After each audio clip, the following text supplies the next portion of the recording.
আমি ঠকিনি, আমাকে ঠকিয়েছে।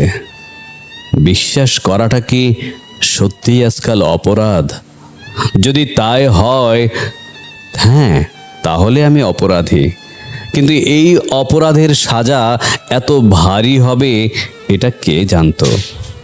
আমি চোখ বন্ধ করে বিশ্বাস করেছিলাম মানুষটার কথায়, চোখে, হাসিতে। যখন সে বলতো তুমি আমার জন্য অনেক গুরুত্বপূর্ণ, আমি সেটা বুকের ভেতর যত্ন করে রেখে দিতাম। পাগলের মতো ভালোবেসেছিলাম। না, ভালোবাসাটাও ছোট শব্দ। নিজের সব কিছু উজাড় করে দিয়েছিলাম, সময় দিয়েছিলাম, ঘুম দিয়েছিলাম, স্বপ্ন দিয়েছিলাম, নিজেকেই দিয়েছিলাম।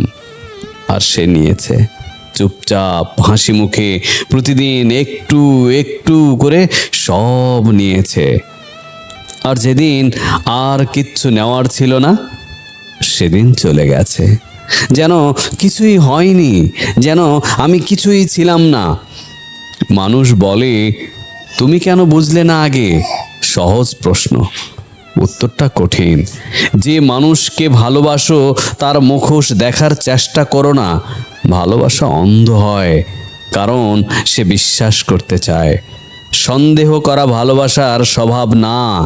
কিন্তু আজ বুঝি আমি বোকা ছিলাম না, আমি সরল ছিলাম। আর সরলতাকে সে দুর্বলতা ভেবেছে।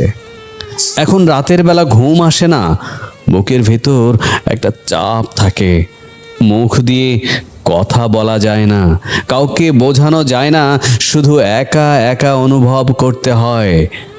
আয়নার সামনে দাঁড়িয়ে নিজেকে প্রশ্ন করি, আমি কি আসলেই এতটা মূল্যহীন ছিলাম?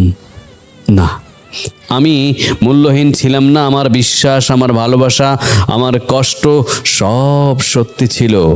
দোষটা আমার না, দোষ তার, যে জেনে শুনে একটা বিশ্বস্ত মানুষকে খেলনার মতো ব্যবহার করেছে। আমি ঠকিনি, আমাকে ঠকিয়েছে। আর এই পার্থক্যটুকু মনে রাখাটাই আমার বেঁচে থাকার শাস্তি।